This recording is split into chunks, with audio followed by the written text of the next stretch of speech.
Mari kita berdoa.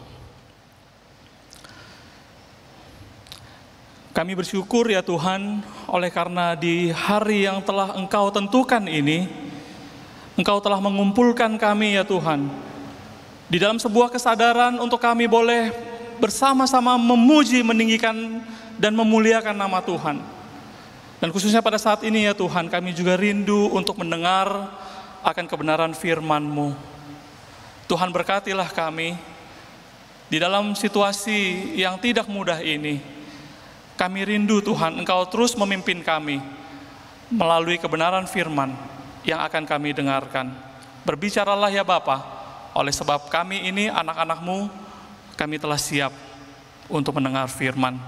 Kami berdoa dan bersyukur di dalam nama Tuhan yang adalah Tuhan dan Juru Selamat kami yang hidup. Kami berdoa, amin.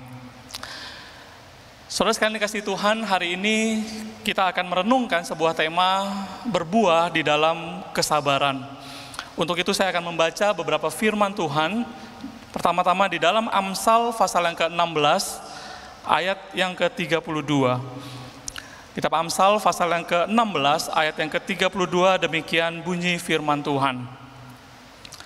Orang yang sabar melebihi seorang pahlawan. Orang yang menguasai dirinya melebihi orang yang merebut kota. Bagian firman Tuhan yang kedua, saudara, di dalam Amsal pasal yang ke-19 ayatnya yang ke-11. Akal budi membuat seseorang panjang sabar, dan orang itu dipuji karena memaafkan pelanggaran. Satu bagian lagi, saudara, dalam perjanjian baru, yaitu dalam surat Titus pasal yang kedua ayat yang ke-11 sampai ayat yang ke-14. Titus pasal yang kedua ayat yang ke-11 sampai ayat yang ke-14, demikian bunyinya. Karena kasih karunia Allah yang menyelamatkan semua manusia sudah nyata.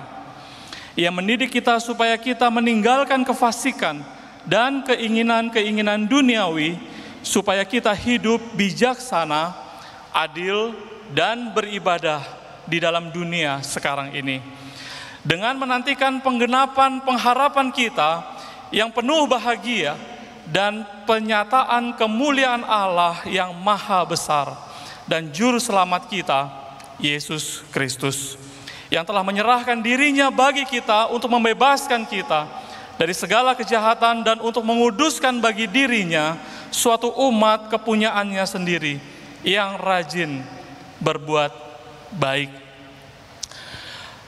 Nah, saudara sekalian dikasihi Tuhan, ketika kita bicara mengenai sabar, maka kita terlebih dahulu harus menyamakan dulu persepsi kita, definisi kita dengan arti dari kata sabar itu sendiri.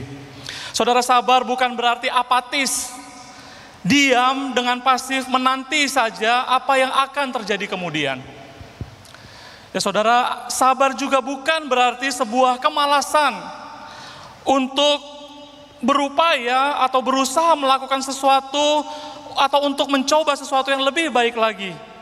Dengan malas, dengan tidak mau berbuat apa-apa, tetapi dengan dalih sabar sedang menunggu waktunya Tuhan bekerja. Saudara, sabar juga bukan berarti pasrah, yaitu bersedia untuk mengalami apa saja, untuk diapakan saja, asalkan kita selamat dari sebuah keadaan, atau paling tidak kita keadaan yang kita hadapi tidak lebih parah, atau kita bersedia untuk diapakan saja demi mendapatkan apa yang kita harapkan, apa yang kita mau. Saudara sekalian dikasihi Tuhan, dari ayat-ayat yang kita baca barusan, maka kita melihat bahwa kesabaran itu kemudian erat kaitannya dengan pengendalian diri. Dikatakan dalam Amsal, orang yang sabar melebihi seorang pahlawan, orang yang menguasai dirinya, orang yang dapat mengendalikan dirinya, itu melebihi orang yang merebut kota. Demikian juga dikatakan akal budi, atau beberapa terjemahan menerjemahkan kebijaksanaan. Kebijaksanaan membuat seseorang panjang sabar, saudara. Hidup bijaksana, itu juga kata yang dipakai di dalam surat Titus yang tadi kita baca di dalam ayat yang ke-12 dari Titus pasal yang kedua, saudara. Dikatakan ia mendidik kita supaya kita meninggalkan kefasikan dan keinginan-keinginan duniawi dan supaya kita hidup bijaksana. Saudara, kata hidup bijaksana, saudara, kita juga dapat menerjemahkan dengan kata orang yang hidup mengendalikan dirinya, orang yang hidup menguasai dirinya. Itu sebabnya, saudara, definisi sabar, maka kita harus sepakat sabar itu kemudian erat kaitannya dengan kita mengendalikan diri. Sejauh mana kita menguasai diri kita. Saudara, menguasai diri terhadap apa? Ya, pengendalian diri kita terhadap marah misalkan. Sejauh mana kita bisa mengendalikan diri kita, menguasai diri kita ketika menghadapi keadaan-keadaan orang-orang yang sulit. Bagaimana kita mengendalikan diri kita ketika kita menghadapi orang-orang yang sulit, saudara? Atau pengendalian diri untuk menghadapi godaan hawa nafsu kedagingan kita. Sejauh mana kita bisa mengendalikan diri kita untuk sabar, tidak melakukan sesuatu yang melampaui kehendak Tuhan. Mengendalikan diri untuk tidak melakukan tindakan dosa, saudara. Jadi saudara, kalau kita mau merenungkan hari ini tema kita berbuah di dalam kesabaran, maka pertanyaannya adalah sejauh mana kita telah berhasil untuk dapat mengendalikan diri kita sendiri. Nah, kemudian saudara, pertanyaannya adalah, bukankah dalam Galatia 5 juga ada buah roh yang lain yang bernama pengendalian diri, bukan? Bukankah kesabaran adalah satu buah roh dan ada pengendalian diri juga dalam buah roh lainnya, bukan? Nah, saudara, di sini kemudian kita harus memahami bahwa buah-buah Roh Kudus kemudian jangan kita mengerti secara terpisah-pisah, saudara. Seakan-akan itu adalah sesuatu entiti yang berdiri sendiri-sendiri. Ketika kita bicara tentang buah roh, itu adalah merupakan sebuah kesatuan ketika seseorang dikuasai oleh Roh Kudus. Maka buah roh yang nampak adalah keseluruhan buah roh itu akan nampak, saudara. Itu sebabnya orang yang sukacita misalkan, ialah pasti orang yang mengasihi. Orang yang sabar pasti adalah orang yang dapat mengendalikan diri. Orang yang baik, dia juga orang yang setia. Saudara, semua saling berkaitan satu dengan yang lainnya. Tetapi karena waktu, maka pagi hari ini, saudara, saya hanya memfokuskan keterkaitan kesabaran dengan penguasaan diri, pengendalian diri, saudara. Itu sebabnya poin yang pertama, ketika kita mau berbuah di dalam kesabaran, saudara, maka kita harus punya pengendalian diri yang baik. Saudara, saya ingat pengalaman waktu saya studi teologi, ya. Ketika saya hidup berasrama, saudara, terus terang saya bukan orang yang sudah lewat, ya, sudah lulus dari hidup untuk bisa mengendalikan diri. Saya tetap bergumul sampai hari ini. Karena background saya dulu dari sekolah grafis, desain grafis, maka pada awal-awal semester awal saya studi di sekolah teologi, saudara, ada seorang dosen yang sedang menulis buku, dan dia tahu saya dari desain grafis, dan dia pengen minta tolong untuk desainkan sampulnya, saudara. Ya, itu sebabnya di semester pertama di awal itu beberapa malam saya harus ke pastori dosen. Ya, ketika belajar sudah selesai, ya, saya belum kembali ke kamar dan saya pergi ke pastori dosen untuk mencoba membuat desain sampul. Ada beberapa buku yang dia mau terbitkan dalam waktu dekat, ya, 2 atau 3 buku. Saya coba buatkan desain sampulnya, saudara. Kurang lebih 1 minggu selesai pekerjaannya. Setelah selesai, saudara, malam-malam, kurang lebih jam 12 malam, saudara, dosen saya mengatakan, terima kasih, thanks ya Jos, saya nggak bisa kasih apa-apa, saya cuma bisa kasih ini aja. Ya, dia kasih sebungkus kacang, saudara. Ya, kacang biasa saja. Saya bilang terima kasih. Ya, saya kembali ke kamar karena sudah jam 12 malam. Asrama kami jam 10.30 semua listrik sudah padam. Ya, saya pulang ke kamar, masuk ke kamar jam 12 malam itu sudah gelap.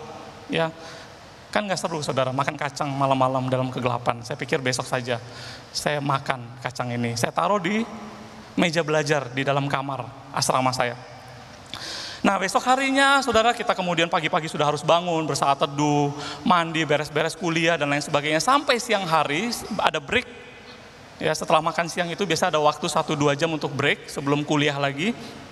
Saya kemudian kembali ke kamar, Dan saya duduk, saya melihat-lihat, kayaknya ada yang aneh dalam pemandangan ini. Saya lihat-lihat apa yang aneh ya. Saya lihat-lihat, oh kacangnya hilang. Kayaknya kemarin saya taruh di sini, ya di atas meja. Tapi sekarang nggak ada. Nah saudara, saya kemudian melihat ada teman kamar saya, dia sedang duduk membaca koran. Tetapi saya harus menggunakan asas praduga tak bersalah, bukan? Saya tidak bisa langsung menuduh dia, ya.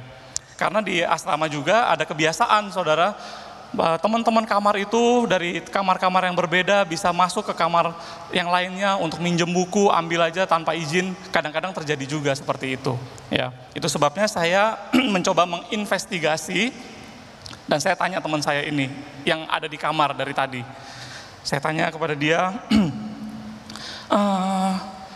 kamu tahu nggak tadi ada yang teman yang masuk kamar ini nggak? Dia bilang nggak ada tuh kayaknya. Oke, mungkin pertanyaannya sangat umum. Saya akan tanya lebih spesifik lagi. Kamu tahu nggak tadi di sini ada kacang? Tahu. Tapi sekarang udah nggak ada. Iya. Kira-kira kamu tahu nggak siapa yang ambil kacang ini? Saya bilang begitu. Ini kakak tingkat saya, saudara. Terus dia bilang begini. Saya. Wah, waktu dia bilang saya, saudara, ini hati saya sangat kacau, ya. Dan panas, saudara. Tiba-tiba saya bangkit berdiri, saya tuh, dia lagi baca koran ya. Saya halau begitu korannya dan saya tuh sebetulnya mau pukul dia sebetulnya, serius. Atau paling tidak saya tendang kaki dia. Karena saya sudah panas, saudara. Tapi tiba-tiba dalam pikiran saya ada semacam kekuatan yang menahan saya. Jangan.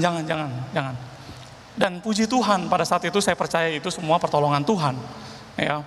Kemudian di tengah-tengah kesal dan emosinya saya waktu itu saya katakan kepada dia, kamu tuh lain kali kalau mau tuh kamu harus izin, kamu minta pasti saya kasih. Ya. Wah, sambil menahan emosi dan menahan marah saya, saudara, saya kembali ke meja belajar saya dan saya merenung-renung dan sudah lewat ketika amarah saya padam, saudara. Saya pikir-pikir lagi, untung saya nggak jadi pukul teman saya sendiri. Kalau jadi saya pukul, saudara, pada saat itu, maka ini mahasiswa baru yang baru semester pertama datang, sudah ada kasus, saudara.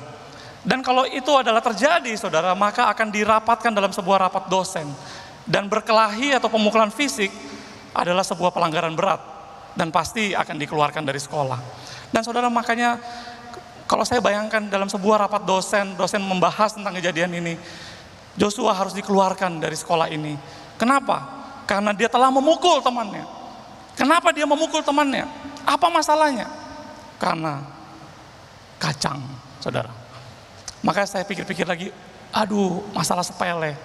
Untung saya tidak jadi melakukan pemikiran itu, saudara.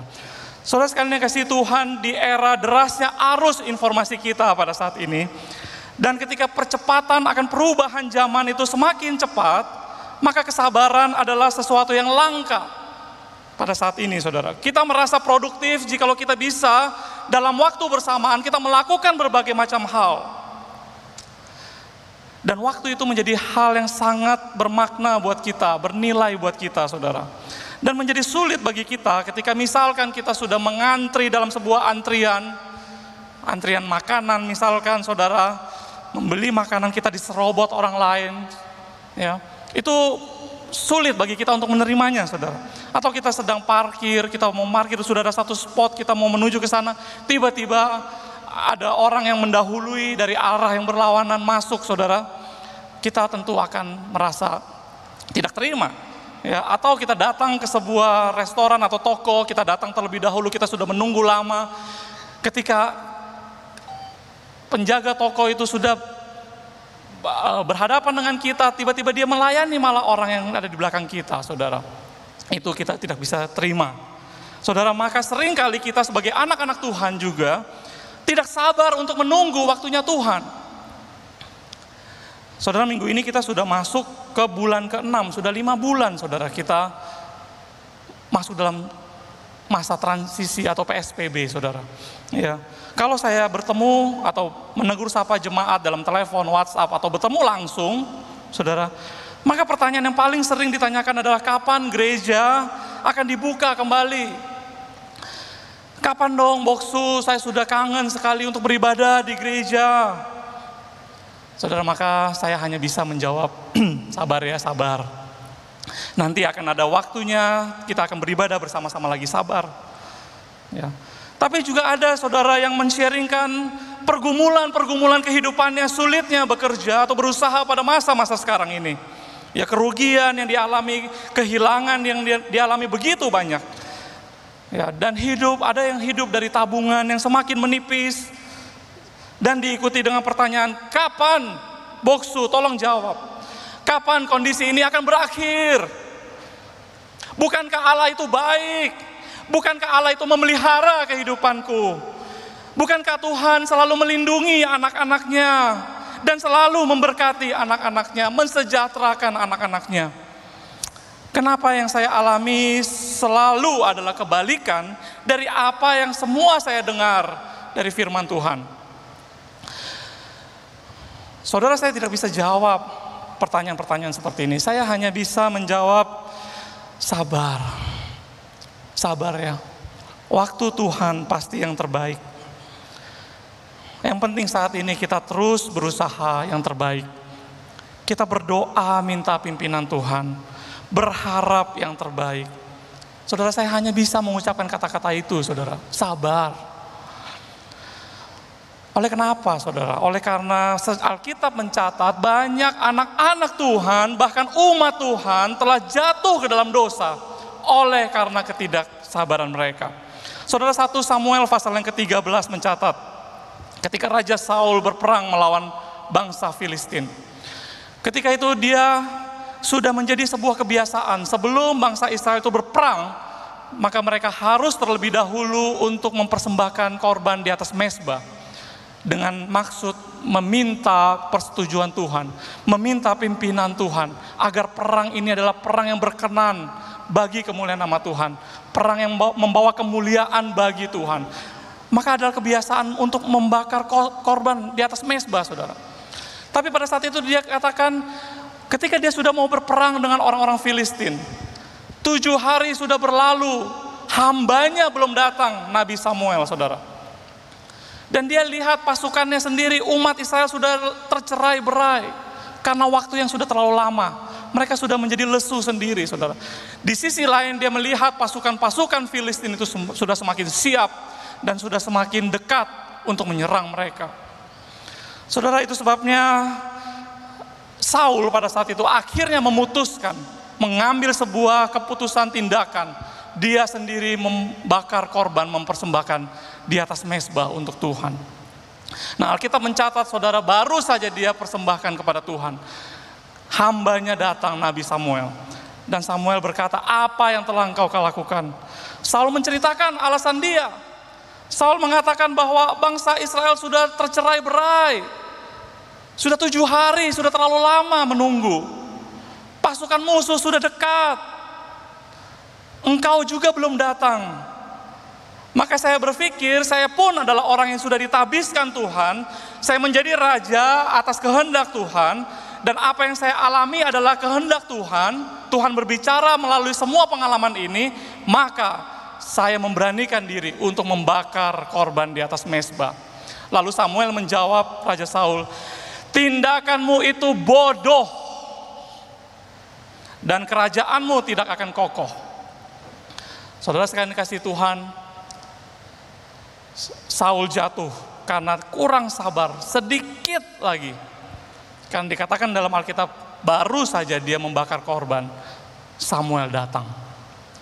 Saudara, kesabaran juga bukan hanya terjadi pada individu, saudara, tapi terjadi juga dalam sebuah umat yang besar.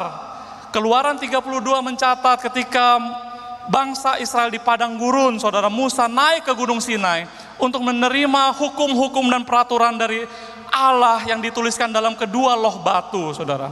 Dikatakan Musa telah meninggalkan umatnya 40 hari.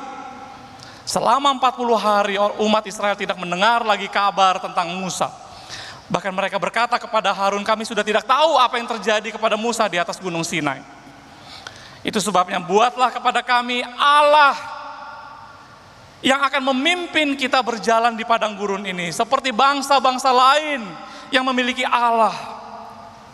Saudara, mereka mendesak Harun, dan akhirnya Harun meminta mereka untuk melepaskan perhiasan mereka, anting-anting mereka, emas mereka, dan Harun membentuk bagi mereka satu patung lembu emas, saudara, dan berkata, inilah Allah Yahweh yang memimpin kalian keluar dari Mesir.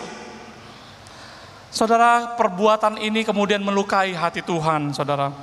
Tuhan meminta Musa untuk lekas turun dari Gunung Sinai, menegur bangsa itu dengan berkata, hai kamu umat sekalian, kamu telah membuat dosa besar. Saudara sekalian kasih Tuhan, satu kesalahan karena ketidaksabaran atau karena kelalaian kita, itu kemudian menghancurkan semuanya dan berakibat fatal. Saudara, satu kesalahan mengalahkan 1000 kebaikan kita. Satu kelalaian kita menghancurkan semua kebaikan yang sudah kita lakukan. Sebuah surat kabar di Inggris dengan headline besar berjudul 100 minus 1 equal to 0. 100 kurang 1 sama dengan 0, saudara. Loh, kenapa? 100 kurang 1 bukannya 99? Jadi itu hanya sebuah judul headline, saudara. Ceritanya adalah cerita seorang wartawan yang menceritakan sebuah kejadian kepala penjara kelas A, saudara. Penjara yang sangat tingkat sekuritasnya paling tinggi, saudara. Itu puluhan tahun dengan performa terbaik, tidak ada kericuhan, kerusuhan, tidak ada narkoba bisa masuk di situ. Ya, tidak ada masalah apapun yang berarti, karena kepala penjara ini sangat teliti dan sangat tekun dan sangat detail sekali. Dia mengecek semuanya setiap hari. Satu hari, saudara, dia tidak cek. Satu hari saja, saudara, dia lalai. Dan pada hari dia lalai itulah seorang pembunuh, seorang narapidana yang adalah pembunuh berantai, yang sudah membunuh puluhan orang, saudara, itu lolos keluar dari penjara. Dan pemerintah langsung memecat dia. Maka headline dari surat kabar itu adalah 100 minus 1 equal to 0. 100 kurang 1 sama dengan 0. Saudara, ketika kita tidak bisa mengendalikan diri kita, maka semua kebaikan-kebaikan kita yang telah kita lakukan, saudara, itu sia-sia. Oleh karena orang akan berpikir, orang akan menilai, saudara, kesalahan yang telah kita lakukan. Yakobus pasal yang pertama mengatakan tiap-tiap orang dicobai oleh keinginannya sendiri. Apabila keinginan itu telah dibuahi, ia melahirkan dosa. Saudara, walaupun kita sudah dipulihkan dari dosa kita, tetapi sejarah tidak bisa dihapus, saudara. Kita pernah melakukan perbuatan-perbuatan ketika kita tidak bisa mengendalikan diri kita. Kita melakukan perbuatan yang tidak baik. Saudara sekalian dikasihi Tuhan, kita bersyukur kepada Tuhan Yesus. Dia datang ke dalam dunia untuk memampukan kita kembali, bahkan dia memberi contoh kepada kita untuk mengalahkan kuasa dosa, sehingga dia juga memampukan kita untuk dapat mengendalikan diri kita sendiri. Saudara, kita lihat contoh yang paling baik dari Tuhan Yesus. Yesaya 53 ayat yang ke-7 berkata, ketika dia dianiaya, dia membiarkan dirinya ditindas. Dia tidak membuka mulutnya, seperti anak domba yang dibawa ke pembantaian, seperti induk domba yang keluh di depan orang-orang yang menggunting bulunya. Ia tidak membuka mulutnya. Tuhan Yesus memberikan contoh kepada kita apa itu kesabaran, saudara. Sebuah contoh nyata akan pengendalian diri terbaik. Ketika Kristus hidup di dalam kita, saudara, Kristuslah yang memampukan kita untuk bisa hidup sabar. Kita harus punya contoh, saudara. Kita harus punya kekuatan yang melampaui kekuatan kita untuk menguasai diri kita, mengendalikan diri kita, supaya apa yang enggak semua yang kita pikirkan kita harus lakukan, karena kita sadar pikiran kita, perasaan kita adalah pikiran dan perasaan yang sudah tercemar oleh karena dosa. Saudara sekalian dikasihi Tuhan, kita bersyukur, kita belajar, kita mengendalikan diri, kita mencontoh dari Tuhan Yesus. Saudara sekalian dikasihi Tuhan, maka yang kedua, jikalau kita mau berbuah di dalam kesabaran, selain kita harus mengendalikan diri kita, maka kedua adalah kita harus menunggu waktunya Tuhan. Di dalam surat Titus pasal yang kedua yang tadi kita baca, saudara, ayat yang ke-11 sampai 14, dikatakan kasih karunia Allah yang menyelamatkan manusia sudah nyata. Jadi bagi orang-orang yang sudah menerima Tuhan Yesus, yang sudah hidup baru, ada dua hal yang harus kita lakukan. Di ayat yang ke-12 dikatakan, ia mendidik kita supaya kita meninggalkan kefasikan dan keinginan-keinginan duniawi, dan supaya kita hidup bijaksana, mengendalikan diri tadi, saudara. Ya, adil dan beribadah. Hidup bijaksana, adil itu tegak, saudara, upright, tegak, lurus, dan kita beribadah kepada Tuhan. Dan yang kedua, saudara, dengan menantikan penggenapan pengharapan kita yang penuh bahagia. Jadi yang kita lakukan sekarang adalah hidup mengendalikan diri, hidup benar di hadapan Tuhan. Dan yang kedua adalah kita menantikan waktunya Tuhan tiba, saudara. Maka ketika kita bicara, kita akan berbuah dengan kesabaran. Maka hal yang harus kita pelajari adalah bagaimana kita harus hidup sabar menantikan waktunya Tuhan, saudara. Saudara, seringkali kita menjadi tidak sabar karena kita gagal melihat segala sesuatu itu dari perspektifnya Tuhan. Kita sering lupa bahwa penentu dari segala sesuatu yang terjadi itu bukan kita, saudara, tetapi adalah Tuhan. Itu sebabnya Mazmur pasal 127 berkata, jikalau bukan Tuhan yang membangun rumah, maka sia-sialah orang yang membangunnya. Jikalau bukan Tuhan yang mengawal kota, sia-sialah usaha pengawal berjaga-jaga. Saudara, kita harus belajar bukan saja untuk mengendalikan diri kita, tapi kita harus belajar untuk menantikan waktunya Tuhan, saudara. Sekarang pertanyaannya, apa yang dimaksud dengan waktunya Tuhan? Saudara, ketika ada sebuah perjamuan pernikahan di Kana, Yohanes pasal yang kedua, maka tuan rumah itu kehabisan anggur. Hadir di situ adalah Tuhan Yesus dan murid-muridnya, dan juga ada ibu Yesus, Maria, ada di sana, saudara. Ketika tuan rumah kehabisan anggur, ibu Yesus berkata kepada Tuhan Yesus. Ibu Yesus itu tahu anaknya ini adalah Tuhan, karena dia mengalami peristiwa-peristiwa ajaib, saudara. Mulai daripada ketika dia mengandung, mulai daripada ketika malaikat itu memberitahukan kepada dia, anakmu ini adalah Immanuel, dia adalah Tuhan yang beserta dengan kita.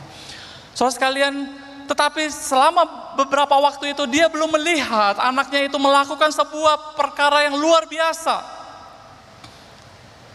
Paling tidak membantu begitu loh. Beberapa penafsir berkata itu yang mengadakan perjamuan adalah saudara mereka, keluarga mereka. Itu sebabnya ibu Tuhan Yesus itu ikut bantu-bantu di sana. Dan ketika anggur habis, ibu Tuhan Yesus itu berkata kepada Tuhan Yesus, anggur habis. Dan adalah sesuatu yang memalukan bagi orang-orang Yahudi ketika berani menjamu tamu, tetapi mereka kehabisan persediaan makanan atau minuman untuk diberikan kepada tamu. Itu adalah sesuatu yang sangat memalukan, saudara. Itu sebabnya Tuhan Yesus berkata kepada Tuhan Yesus, ibu Tuhan Yesus, Maria berkata kepada Tuhan Yesus, anggur habis. Lalu Tuhan Yesus menjawab Maria ibunya dengan berkata, mau apakah engkau daripadaku, ibu? Saatku belum tiba. Mau apakah engkau daripadaku? Saatku belum tiba. Sesudah mendengar perkataan itu, saudara, maka ibu Yesus berkata kepada para pelayan-pelayan sekarang.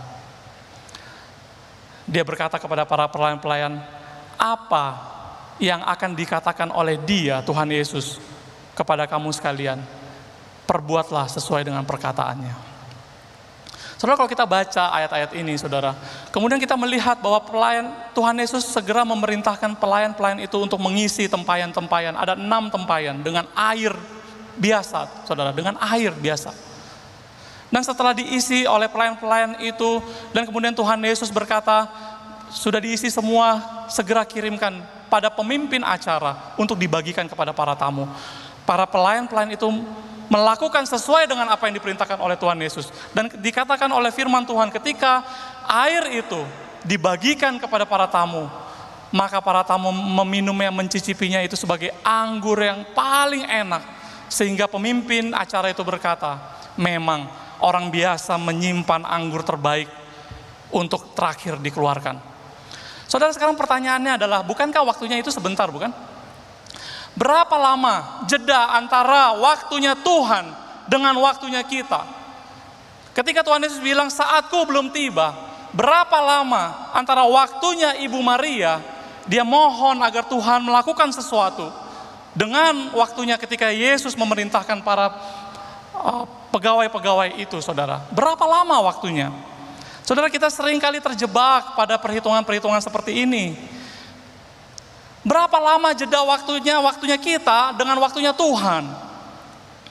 Saudara, maka poinnya dan inti daripada perikop ini adalah bukan pada seberapa bedanya waktunya kita dengan waktunya Tuhan, saudara. Tapi seberapa lama terjadi transformasi di dalam diri kita, antara kita minta Tuhan terlibat di dalam agenda kita, kepentingan kita, kehidupan kita, bertransformasi sampai kepada kita merelakan diri kita untuk masuk ke dalam agenda dan rencana Tuhan yang mulia. Saudara, pesan utamanya di situ, saudara. Bukan di kuantitas berapa lama waktunya, tapi terletak di berapa lama kita masih mau terus, Tuhan saya punya masalah, Tuhan saya punya pergumulan, Tuhan ayo dong masuk di dalam kehidupan saya, bantu saya selesaikan pergumulan saya. Tuhan saya bergumul dalam kondisi seperti ini, saya susah Tuhan. Ayo Tuhan masuk dalam kehidupan saya untuk membereskan semua masalah di dalam hidup saya. Atau pertanyaannya kita ubah, saudara. Kita transformasi. Seberapa akhirnya kita rela, oh Tuhan, Engkaulah yang punya rencana. Bahwa sejarah Engkau yang menentukan. Masa depan saya Engkau yang tentukan. Tuhan, saya mau rela, izinkan saya terlibat, masuk di dalam rencanamu ya Tuhan, yang kekal itu. Saudara sekalian dikasih Tuhan, ketika kita berkata kita sabar untuk menunggu waktunya Tuhan, itu berarti terjadi transformasi iman kita. Ketika kita bukan menyertakan Tuhan di dalam hidup kita, tapi kita melibatkan diri kita di dalam rencana Tuhan. Disitulah kita harus belajar, saudara. Waktunya sekarang, dimensi waktunya bukan lagi dimensi waktu kita, tetapi dimensi waktunya Tuhan. Kita harus sabar menantikan itu, menantikan pengharapan kita. Itu adalah kebahagiaan dikatakan oleh surat Titus. Pengharapan yang penuh bahagia ketika kita bisa melibatkan diri kita di dalam rencana Tuhan. Saudara sekalian kasih Tuhan, mungkin pada saat ini banyak sekali agenda-agenda kita yang batal, atau rencana-rencana kita sesuaikan lagi, kita menyusun rencana baru lagi, agenda baru lagi. Atau mungkin kita bertanya terus, kapan ini pandemi akan berakhir, kapan kita akan beribadah bersama-sama lagi di gereja. Tapi saudara, mungkin kita bisa belajar, saudara, dari poin yang kedua ini. Kita harus ganti semua pertanyaan-pertanyaan itu. Mungkin pertanyaan yang lebih baik sekarang adalah, kalau pandemi ini adalah kehendak Tuhan, mungkin besok akan selesai, mungkin akhir tahun, mungkin tahun depan, mungkin tidak akan pernah selesai, saudara. Tapi jikalau pandemi ini adalah kehendak Tuhan, maka apa yang harus saya lakukan saat ini agar nama Tuhan selalu saya permuliakan di dalam hidup saya? Itulah pertanyaannya, saudara. Kalau sekarang adalah kehendak Tuhan kejadian-kejadian seperti ini, apa yang harus saya lakukan agar Tuhan senantiasa dipermuliakan? Saudara, saya tutup dengan sebuah sharing, kesaksian. Suatu ketika saya akan melayani di pos PI kita, ya, di Bali, saudara. Saya naik pesawatnya, ya, grupnya BUMN pemerintah kita. Jadi demi menghemat, supaya saya tidak menginap, saya pergi di hari itu saya melayani, saudara. Ibadah jam 7 malam waktu Bali. Saya ke Bali, ya, ke pos PI Bali, dan saya pilih pesawat dari sini jam 11, saudara, terbang. Nah, ketika sudah masuk ke pesawat, saudara, sudah masuk, tinggal putar lagi mengantri untuk ke runway itu, saudara. Tiba-tiba pesawat ini kemudian berjalan lagi menuju tempat lain, saudara, di sebuah lapangan kosong, tempat parkiran, saudara. Dan pilotnya berkata kepada kita, terjadi sebuah masalah teknis. Harap para penumpang itu menunggu sebentar. Kami akan meminta engineer, teknisi itu datang, ya, dan mencoba mengatasi masalah itu on board, saudara, di dalam pesawat itu. Semua penumpang masih di dalam pesawat. Nah, kita lihat, saudara, di lapangan yang besar begitu, ada 2 orang dari jauhan lari-lari, saudara, dan mencoba naik ke pesawat. Saya nggak tahu dari mana naiknya, akhirnya naik aja ke depan, dan mencoba mengatasi masalah teknis yang sedang terjadi, saudara. Kira-kira 1 jam lebih kami di tempat itu. Akhirnya pilot itu kembali mengumumkan, saudara, pesawat ini tidak layak terbang, dan penumpang harus semua kembali lagi ke ruang tunggu bandara, saudara. Saya lihat, waduh, sudah jam 1 lebih, jam 2, saudara. Dan pada saat itu pilot mengatakan, harap tunggu di ruang bandara karena akan disediakan pesawat pengganti. Tapi dia tidak katakan kapan itu pesawat penggantinya datang. Ketika kita kembali lagi ke ruang tunggu, saudara, wah, para penumpang di pesawat ini, saudara, rame-rame menyerbu counter official, petugas-petugas maskapai itu, saudara, di depan. Wah, berteriak-teriak, rusuh, ricuh. Saya ini ada meeting nanti. Ini, wah, kalian bertanggung jawab. Saya sudah, wah, semuanya ribut di situ, saudara. Saya sebenarnya pengen ikut-ikutan. Saya bilang, saya ada khotbah nanti, ya, tapi saya enggak, saudara. Saya lihat, waduh, ini rusuh, saudara. Ya. Sampai beberapa penumpang itu mendesak agar mereka diikut sertakan pada line flight penerbangan yang maskapai itu juga pada penerbangan yang berikut yang akan terbang ini. Dikatakan oleh official itu hanya tinggal 30 tempat. Wah, 30 tempat, semua berbondong-bondong. Saya ikut. Wah, hampir terjadi baku hantam, saudara. Ya. Kemudian saya pikir, saya berdoa, Tuhan, ini kalau ini adalah sebuah kelalaian, ini adalah kesalahan saya karena memilih penerbangan ini terlalu mepet. Kalau saya nggak jadi khotbah nanti, Tuhan, ini ampuni saya, ini kelalaian saya. Tapi kalau kehendak Tuhan, karena saya ingat ayat-ayat itu, ya, kalau bukan Tuhan, ya, sia-sia usaha orang. Kalau ini kehendak-Mu ya Tuhan, saya bisa berkhotbah nanti. Ya, saya sambil duduk, berbicara dengan penumpang yang tadi juga duduk aja. Saya bilang nggak apa-apa ya Pak, yang penting kita selamat, ya, jangan sampai dipaksa pesawat itu bermasalah kita naik juga. Singkat cerita, saudara, sebut saja pesawat yang saya naik itu nomor penerbangannya QG 680, saudara. Dan pesawat selanjutnya adalah QG 688, saudara. Ya. Dan setelah itu kita menyaksikan pesawat itu dipanggil boarding. Dengan orang-orang yang tadi marah-marah itu 30-an orang bisa ikut dan pesawat itu penuh sekali. Ya. Dan saya lihat, saudara, jam pada saat itu sudah jam 2.30. Saya bilang, Tuhan, sudah 2:30, saya masih di Jakarta, Soekarno-Hatta. Di situ hamba Tuhan kita sudah menunggu saya, saudara. Saudara, tiba-tiba, nggak lama setelah dipanggil boarding pesawat yang selanjutnya itu, tiba-tiba diumumkan, bagi para penumpang pesawat yang tadi ada bermasalah, sekarang sudah disiapkan lagi pesawat pengganti dan siap boarding sekarang. Saudara, singkat cerita, jam 3, saudara, kami terbang. Jam 3 kami terbang. Sampai di Denpasar, saudara, ketika saya mendarat, aneh sekali, saudara. Ini luar biasa aneh. Ya, waktu kami terbang juga dengan lebih renggang, karena sudah minus beberapa orang yang sudah mau terburu-buru itu. Jadi kami lebih nyantai, karena lebih renggang begitu, saudara. Setelah sampai, ya, itu kita sampai di Denpasar itu sudah jam 6 waktunya Bali, saudara. Ya, 1 jam lagi ibadah. Nah, waktu saya turun, saya ke bagasi, saudara, saya mendengar informasi bahwa sudah saya di bagasi loh, saudara. Sudah saya turun, sudah ada satu waktu tertentu.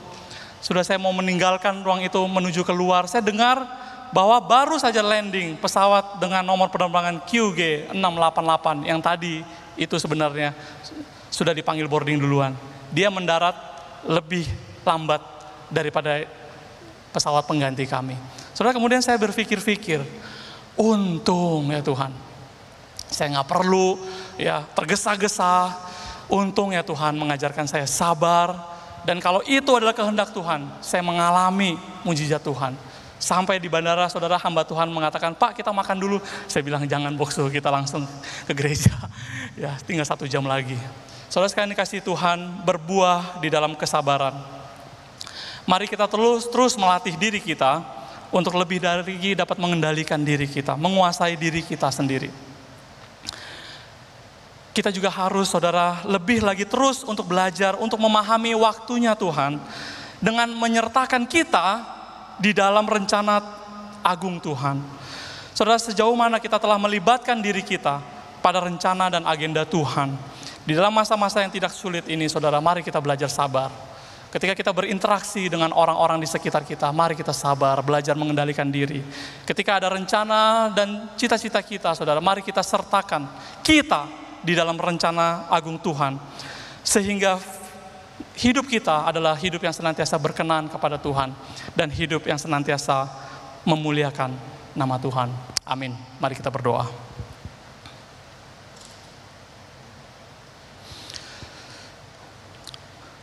Kami bersyukur ya Tuhan untuk firman-Mu yang telah mengajarkan kami bagaimana hidup kami adalah hidup yang terus berbuah di dalam kesabaran.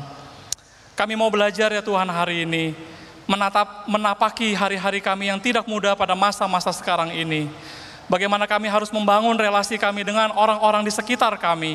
Bagaimana kami harus menunggu waktunya Tuhan. Tuhan ajar kami untuk kami dapat terus lebih lagi melatih diri, mengendalikan, menguasai diri kami sedemikian rupa. Sehingga kami adalah orang-orang yang penuh dengan Roh Kudus. Ketika kami dapat mengendalikan, menguasai diri kami, dan hidup di dalam kesabaran. Dan ajar kami juga untuk selalu melihat rencana-Mu yang kekal ya Tuhan. Ajar kami untuk selalu rindu akan firman Tuhan. Dan mencoba melihat rencana Tuhan.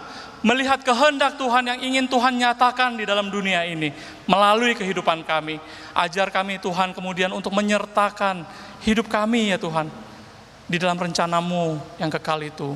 Sehingga hidup kami adalah hidup yang memuliakan nama-Mu ya Tuhan. Hidup yang berkenan kepada-Mu. Berkati untuk setiap jemaat yang telah mendengar firman Tuhan. Tuhan kuatkan, Tuhan memberkati. Kami bersyukur dan berdoa di dalam nama Tuhan Yesus.